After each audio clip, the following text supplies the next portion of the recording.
On this 2015 to 2025 Ford F150 with the 2.7 EcoBoost, P0401 means the PCM may be seeing less EGR flow than it expects.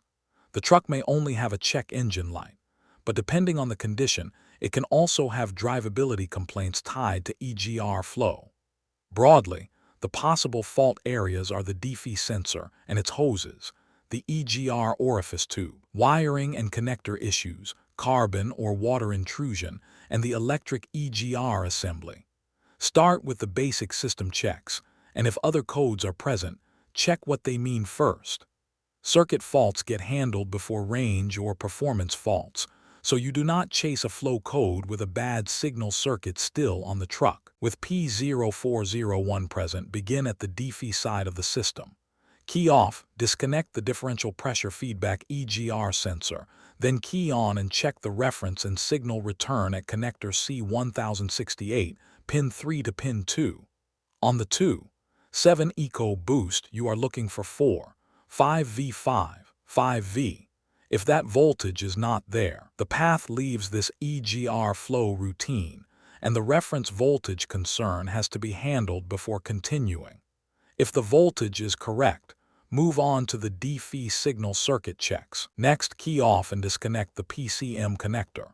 Check the DPFE circuit between C1068 pin 1 and C1232E pin 79. Resistance needs to be less than 5 ohms. If it is not, repair the open circuit, clear the PCM DTCs, and repeat the self-test. If the circuit is intact, continue by checking that same DPFE circuit for a short to ground. The resistance needs to be greater than 10,000 ohms.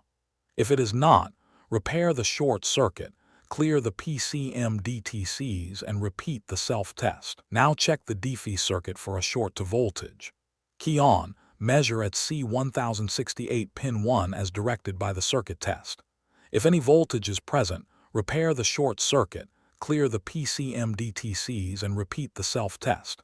If there is no voltage present, reconnect the DPFE sensor and PCM connectors, key on, and monitor DPFE pre's in kPa and DPFE in volts. Wiggle, shake, and bend small sections of the harness while working from the sensor back toward the PCM.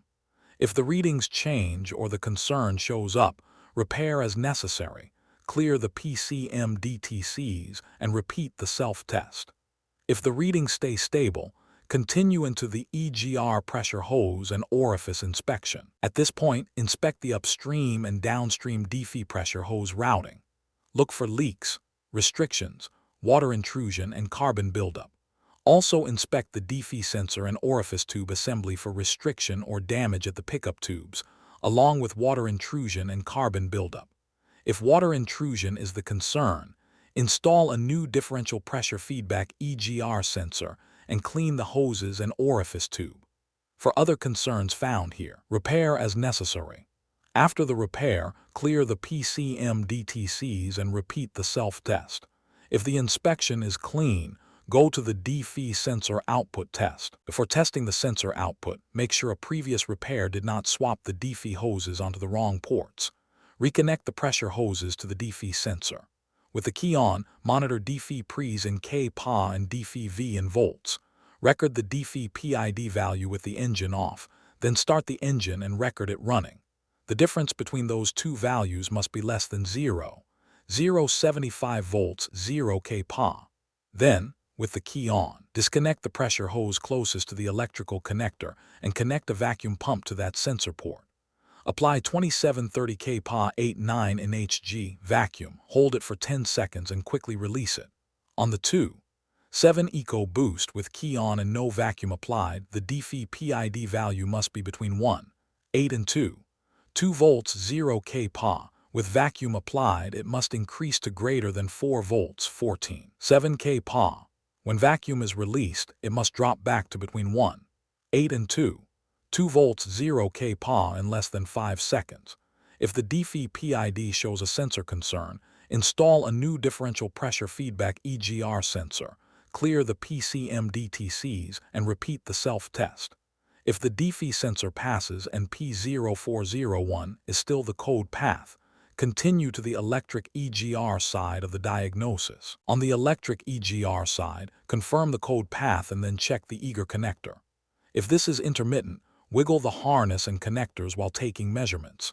Make sure the connector contacts are clean and correctly seated.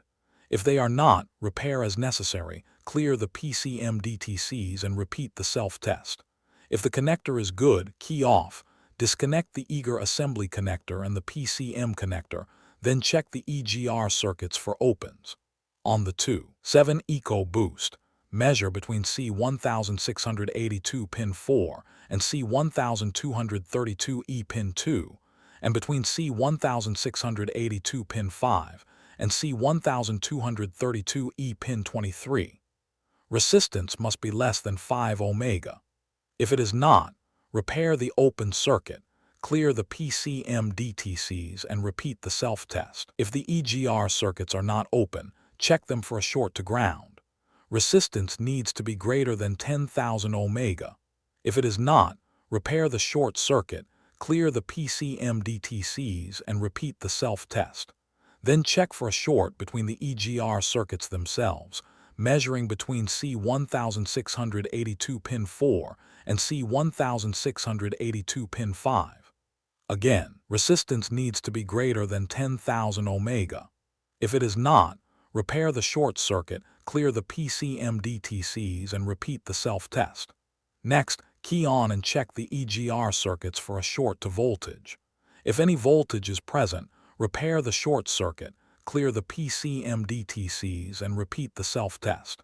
If no voltage is present, continue to the EGR coil resistance check. If a measurement reference point is not clear during these short checks, pause, recheck the earlier diagnostic path, and avoid guessing. Key off and measure the EGR coil resistance on the component side between C1682 pin 4 and C1682 pin 5. The resistance must be between 1,900 ohms.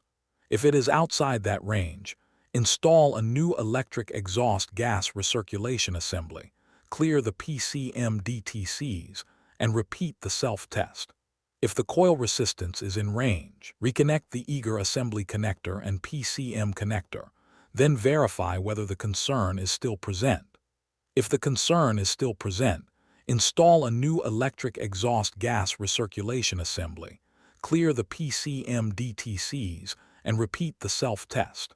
If the concern is no longer present, the system is operating correctly at this time, and the issue may have been caused by a loose or corroded connector. Keep the verification separate from the testing.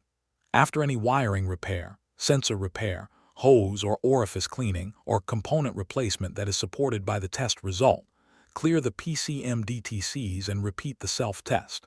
The takeaway for P0401 is simple. Prove the DPFE signal and hoses first, prove the sensor response next, and only then move into the electric EGR circuit and coil checks. For more diagnostic training, visit stepdiagnostics.com.